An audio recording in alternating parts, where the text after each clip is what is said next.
Hello everyone, thanks for joining us today. My name is Aarti. I'm a solutions architect with AWS. As companies are increasingly looking to become more agile, they're increasingly looking to modernize their applications. Now, one of the popular elements of modern applications is a microservices architecture pattern. Now, distributed systems like microservices pose new challenges to teams that are used to running monolithic applications. In this talk, we'll take a look at some of the tools and techniques to get insights from your distributed systems and also improve your operational efficiency. Let's start by defining what a distributed system is. On a lighter note, this is how Leslie Lamport defines it. So Leslie is an American computer scientist who was awarded the Turing Award in 2013 for the work he's done in the field of distributed systems. So he's been involved in developing many popular algorithms, formal models, and protocols for distributed systems. A good example is the Paxos algorithm for consensus. So Leslie says a distributed system is one in which the failure of a computer you didn't even know existed can render your own computer unusable. I think the gist of this definition really is that distributed systems exhibit complex failure modes, and we'll return to this point in a couple of slides. Now, you can categorize your distributed systems based on their real-time constraints. So batch-based big data processing cluster is also a distributed system, but the focus of our talk today is more on the hard real-time systems, also known as request-reply services. A good example of this is a user visiting your website, triggering off a RESTful API call to the backend, and then waiting for a response in real time. So what exactly are the challenges with distributed systems anyway? So to answer that question, let's take a look at what a typical request-reply flow over a network involves. In this case, we have a simple client-server architecture where we have a client talking to a server over the network. The client would first post its message to the network would then deliver this to the server. The server likely performs its own validations before updating its state and posting a reply. The reply is then delivered to the client would then validate this reply and update its state. So there are 8 different steps here for just a single request-reply flow over the network. Now this introduces a few unique challenges. The first is that there are many permutations of failures.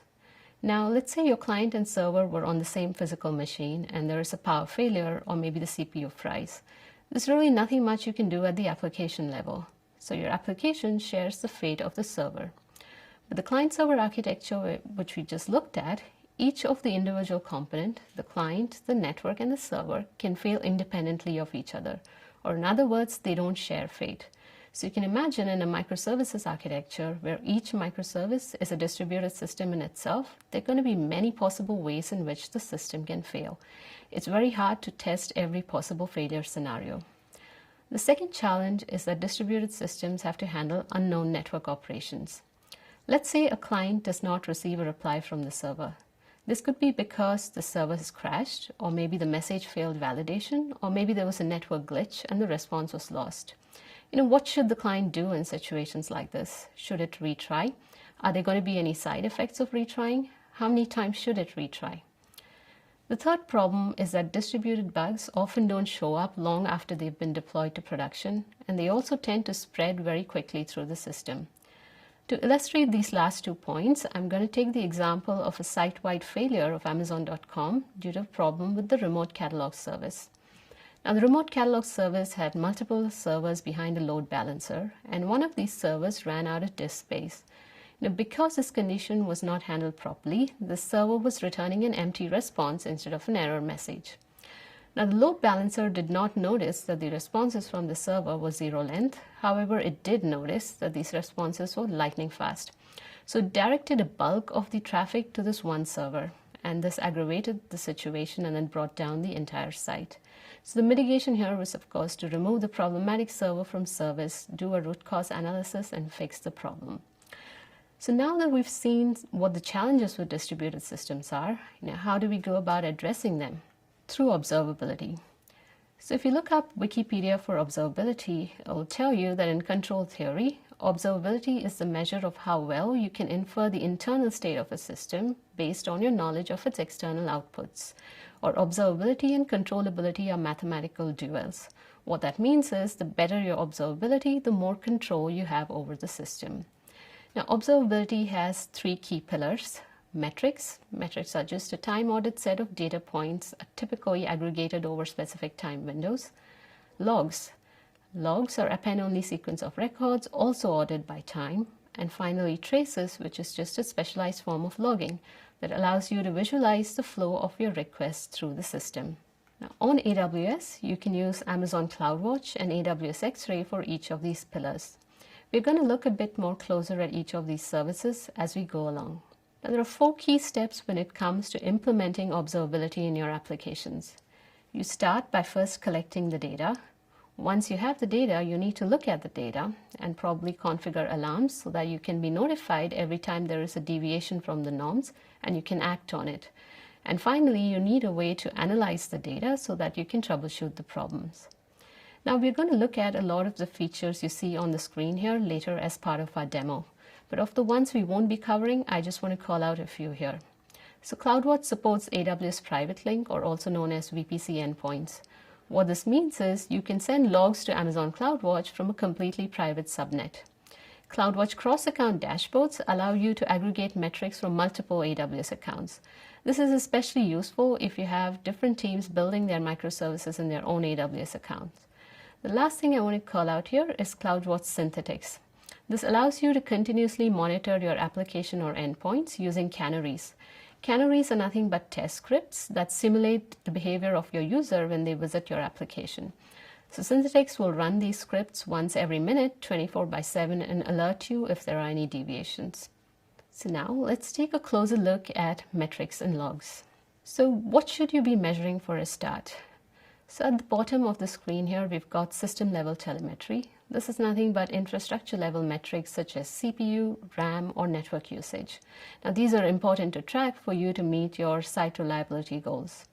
At the next level, we've got business level metrics. These will be very specific to your application, things like page load time or job run length.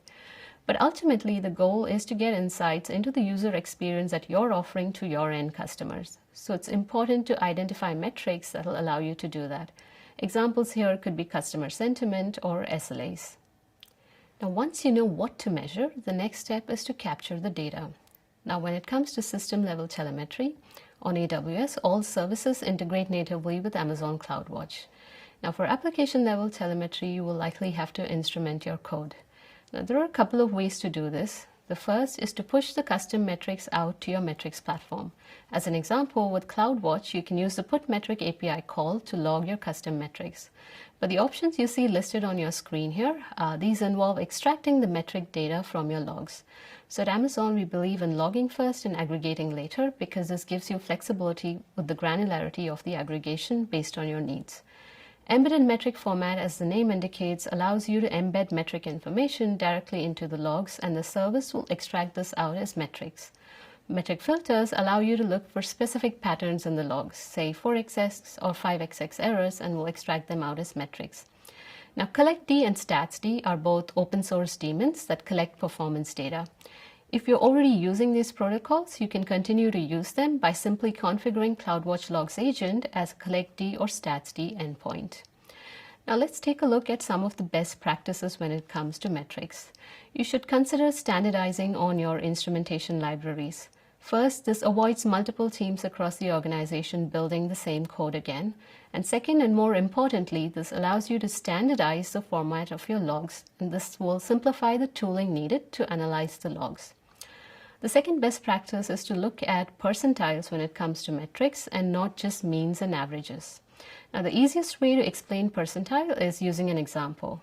Let's say the 90th percentile, or the P90 page load time of a website is 1 second. What this means is 90% of all requests served by the website experience a page load time of less than a second. The remaining requests will see a higher page load time. Now, if you want to learn a little bit more about why percentiles are so important, I would highly recommend reading this blog by Andrew Certain. He's a distinguished engineer at Amazon, and in this blog, he talks about his experience as part of the performance engineering team at Amazon and how percentiles took hold. Now, metrics tell you that something's gone wrong, but you need the logs to then troubleshoot the problem. So the most common way to collect logs is to have a daemon running on your servers, and this daemon would periodically collect the logs and push them out of the server. On AWS, you can use the Amazon CloudWatch Logs agent. However, there are many other open source log collectors, and I've just listed a few of them here. Now, when it comes to log analysis, CloudWatch Logs Insights is an interactive service that allows you to run queries across multiple different CloudWatch Logs groups. Further, it makes it really easy to visualize this data by quickly plotting it as a graph. Now, if you're using S3 buckets to store your log data, Amazon Athena is a SQL-based interactive query tool to analyze the logs. Finally, Elasticsearch is also a popular option when it comes to log analytics. Let's again take a quick look at some of the best practices for logging. You may want to consider separating your request logs and the debug logs. This is because debug logs tend to be a lot more verbose and not as structured as request log. Separating them will make the analysis a little bit easier. Now, when it comes to CloudWatch specifically, you need to remember that there is a cost for ingesting logs into CloudWatch. So if you have a really high throughput service, you may want to consider sampling the logs instead of pushing everything out. You can consider writing your logs, pre-compressed to disk to save on the network traffic. And finally, consider making your log levels configurable. Don't turn on debug log modes by default. You should be able to change this without having to redeploy your code. So that brings us to traces, which is the last pillar of observability. Now, traces are request or flow scoped. What this means is they basically allow you to follow the path of a specific request through your system. They have high cardinality, that is, they have a large number of unique values. They're a great way to identify causal relationships between your components. For example, if you see an error in a specific component, you can quickly tell whether the error originated in the component or was caused due to a problem with a downstream service. Traces are also often sampled to avoid any adverse performance impacts. So on AWS, you can use X-Ray for tracing. Let's take a quick look at how X-Ray works. Now, on the left-hand side of the slide, you have an EC2-based environment. Here, you would set up the X-Ray agent as a daemon. You would then use the X-Ray SDK within your application. The daemon, by default, looks for UDP traffic on port 2000. Now, the X-Ray SDK would then send the traces out to the daemon, which would then use IAM credentials to push this out to the X-Ray service. You can use an EC2 instance profile to provide your agent IAM credentials. On the right-hand side, we have an example of an on-premise environment. It really works quite similar to the EC2 environment. You just need to ensure that you provide credentials to the agent to access the X-Ray service. Now, if you were using containers in an EC2 launch mode, you can run the X-Ray agent as a daemon set. With a Fargate launch mode, you would just set it up as a sidecar. Of course, in the container worlds, there are many other options to capture tracing data, such as app mesh. Now, the X-Ray SDK by default looks at the first request every second and 5% of requests thereafter. The sampling rule, however, is configurable, and you don't have to hard code it into your application. You can specify this at the service level, and the X-Ray agent will periodically pull this down. Now, a tip when it comes to tracing is make sure you log enough metadata or contextual information about the traces. This is very important when it comes to debugging. Now, let's see how we can put together everything we have seen so far in this demo.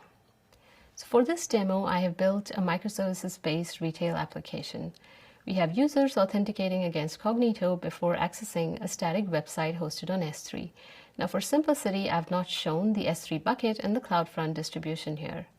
Now, any dynamic aspects of the website are powered by AppSync, which is a managed GraphQL API. Any user-related information, such as sessions, are handled by the user service, which is built using API Gateway and Lambda. Any orders placed by the users are handled by the order service, which is another AppSync API, and it uses native DynamoDB integration. Now, any order information coming in is streamed out using DynamoDB streams so that downstream services can then process this.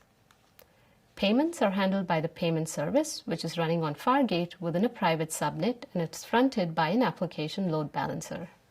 Finally, we've got a reporting service that is processing our order stream and publishing some reports.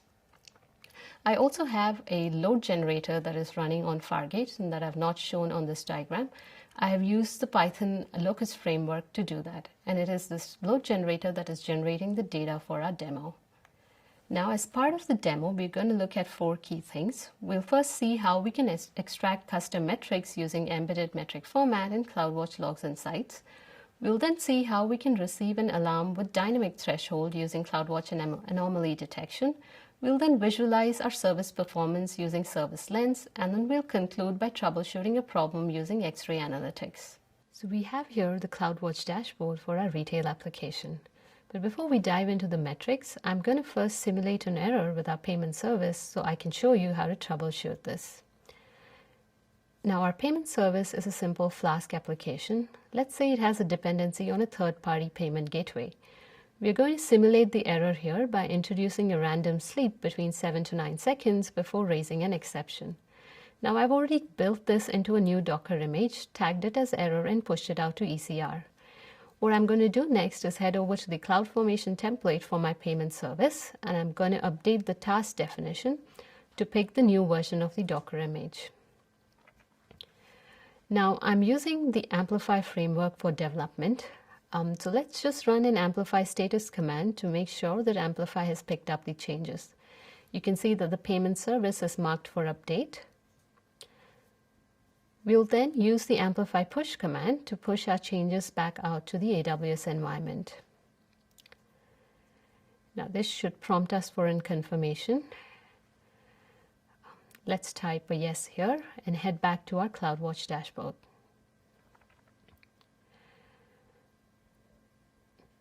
So let's take a quick look at the metrics first. So we are tracking here the number of orders that are coming in. We're also looking at the revenue. We are tracking the P99 of the end user latency. We're getting some insights into order categories. We're tracking all of our user sessions. And finally, we're also looking at the CPU and memory utilization for our containers. Now let's take a closer look at the orders metric. So you'll see that the orders metric is published to a custom namespace called Sample Retail App. The origin of this metric is our reporting service, which is the Lambda function. Let's head over to our Lambda console. You can see that our Lambda function here is importing the library called AWS Embedded Metrics. Now, the next thing I have done is I have used the decorator metric_scope for the main Lambda handler. Now inside the function, we first specify the namespace where we want our custom metrics to show up, and then we use the put metric call to log custom metrics. So now in a real world scenario, your get order value will likely call the catalog service, but in this case, I'm just generating random values for the revenue. Now I'm not really logging any dimensions for our metric here. However, I am setting a couple of properties here, the order category and the order status. Now, unlike dimensions, properties don't allow you to split the metric data on the dashboard. However, they do show up in CloudWatch logs. We'll see how we can make use of that next. Now let's head back to our CloudWatch console. Let's close the screen. Now let's take a look at the orders by category metric.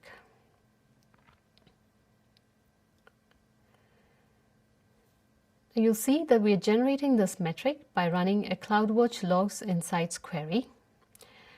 And for this query, we have chosen the log group of our reporting service, which is the Lambda function. Now this log group is going to have many entries, but we are only interested in entries that have the category field present. So we filter by category and simply aggregate it. Now if I were to change the time window to 1 hour and rerun this query, you will see our order values at the bottom of the screen update. So clearly electronics seems to be the most popular category. Now this concludes step 1 of our demo, where we have seen how to extract custom metrics from logs. Now you see a gray band around our orders metric here. This is because we have turned on CloudWatch anomaly detection for this. Now anomaly detection uses a machine learning model to learn from the historic values of your metrics to predict what the future values should be.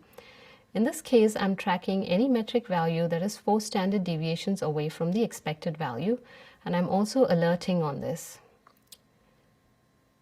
However, this is not the only metric that we are tracking. We're also looking at the P99 of the user latency. Let's take a quick look at this metric. Now we're getting this metric out of the box from AppSync, which is our main API that is the first touch point into the backend logic. Now you would have noticed that we received a couple of Slack alerts here. So now let's head over to Slack to take a look at these messages.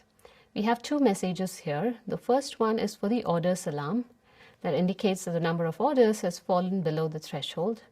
And the second message is for the user latency alarm, which indicates that our user latency has exceeded the maximum threshold. Now, if we click on these links here, this should take us to the CloudWatch metrics console.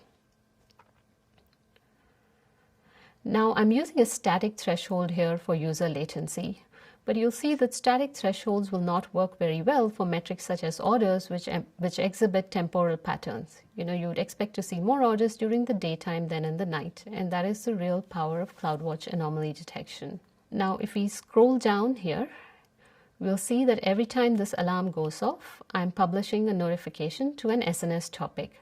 I also have AWS chatbot subscribed to this topic, and it is a chatbot that's publishing the messages to Slack. So basically, I had to write 0 lines of code to set up the Slack integration. Now, this concludes step 2 of our demo. Now, let's take a look at our service by heading over to CloudWatch Service Lens. We're going to select Service Map from the menu on the left. Now, every service in our application that has been integrated with X-Ray will show up as a separate node on this graph. So if we quickly scroll through this, we should see nodes here for the different components of our retail application. Now, the first thing I'm going to do is I'm going to change the time window to 1 hour because our alarms just went off. I first want to focus on the last 1 hour. So now if we look at the graph, we can see that the components are connected by lines where the arrow indicates the direction of the request and the thickness of the lines indicates the number of requests. So the thicker the line, the more the traffic between the components. But in this case, because our latency alarm went off, I'm going to switch over to the latency mode. Now in the latency mode, the lines between the components now denotes latency. So let's start analyzing by taking a look at our store API, which is the first AppSync API in our backend. You can see when you hover over this component, an alarm has been triggered for this. We'll now follow the thickest line out from this component, which takes us to the Lambda resolver for our payment service. We can see here that there are some 4xx errors here. If we continue to follow the path, this node is for the Lambda function, and the next element here is our payment service. We can see that our payment service has a few 5xx errors. So at this point, let's take a closer look at the actual traces. So we're going to select our store API and we're going to hit view traces next. Now at this point, I actually want to focus on only those traces that exhibit high latency. However, unlike REST APIs, GraphQL APIs do not return error codes because the error is returned as part of the response body. So I cannot use the response code here to filter my traces. So if we select the response code, we'll see that all traces show a response code of 200. However, what we can do is we can filter these records by the data source resolver name. So because our service map has already shown us that there is a problem in the path to the payment service, let's focus on the payment service traces. We're going to add this to the filter. And then when we scroll down, you see a graph here for response time distribution. You can see that the P95 of our response time is really low. However, the P99 is a really big outlier at close to 9 seconds. If we scroll further down, we can now see the individual traces. Let's sort this by response time and take a look at a specific trace.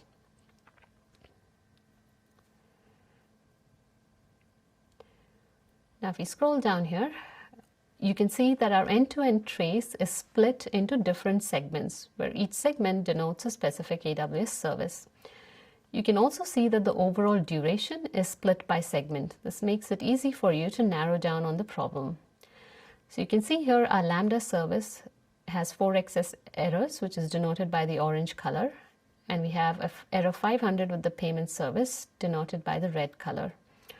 What we also see here that the majority of the duration here was spent at the payment service. So we know where we should be focusing our troubleshooting efforts. So this concludes step 3 of our demo. Now let's head back to the traces here. and see how we can troubleshoot this problem using X-ray analytics.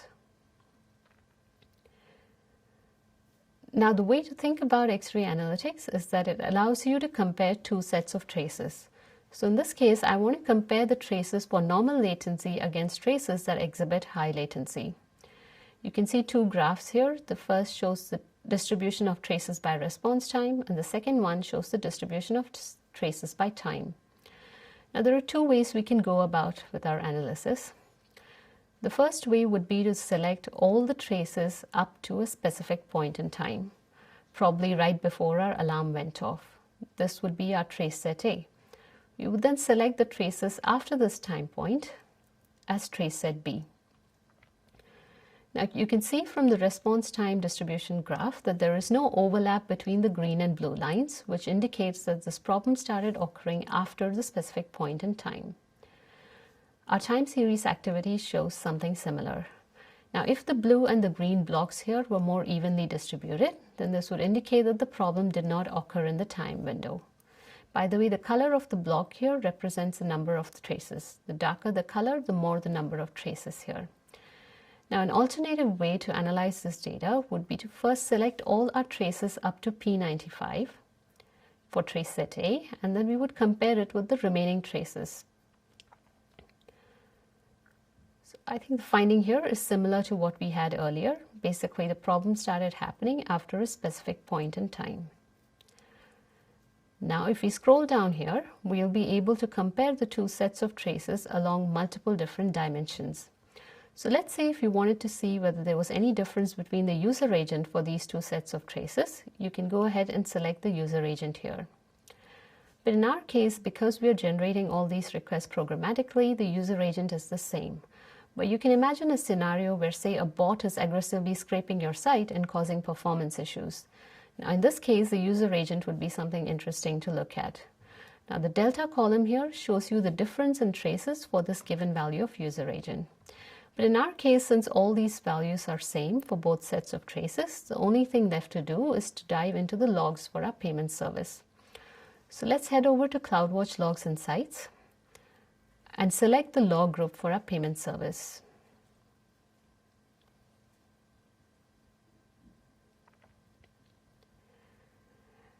Now next, we are going to filter the logs to only look at those log entries which have an error in their message.